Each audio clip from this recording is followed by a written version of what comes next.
আসসালামু আলাইকুম প্রিয় গাইস, দেখতে পারতেছেন যে আসলে যে স্কুল হাই স্কুল আর কলেজে পড়ে ছাত্ররা কেউ ধান কাটতেছে। আসলে ওরা এই ক্ষেতটা চুক্তি নিছে, দেখতে পাচ্ছেন 40 জায়গা যে ওরা কাটতেছে। ওই যে মানে কাটার স্পিডও খুব ভালো ওদের, মানে ওরা খুব কাজের লোক বলা যায়।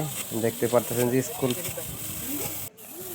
বন্ধ দিচ্ছে হয়তো বা এখন, এই জন্য এই ধান কাটতেছে, চুক্তি ধান কাটতেছে। এমনি কামলা নিতে গেলে 700-800 টাকার মতো লাগে। ওরা এই যে দেখতে পাচ্ছেন ধান কাটতেছে, কত সুন্দরভাবে ধান কাটতেছে।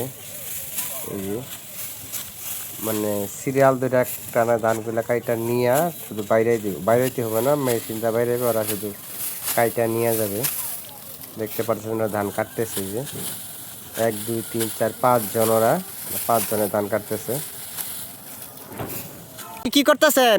ধান কাটতেছি। কি করেন আপনার? এমনি পড়াশোনা করি। পড়াশোনা করেন? কলেজে না স্কুলে?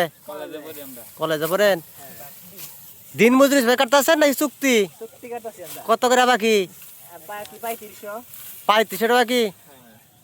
কতই বাকি? 30 ডিসেম্বর বাকি। তাতে যে ধান হয়েছে তাতে ধান বেচাই কি আপনি গোদার লাগবো নাকি মালিকে পাবো কিছু? ভালো জানাইছে। যেন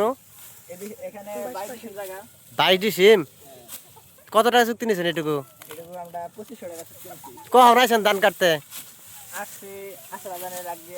আসর রাখ দিয়া এ তো শেষ করে ফেলাইছেন, একটু আছে তাই না? বাইরে দেওয়ার লাগো সরপি নাকি? তাহলে শুধু কাইটা রাইখা দিব, মেশিনটা বাইরাবো। আচ্ছা, ধন্যবাদ আপনার।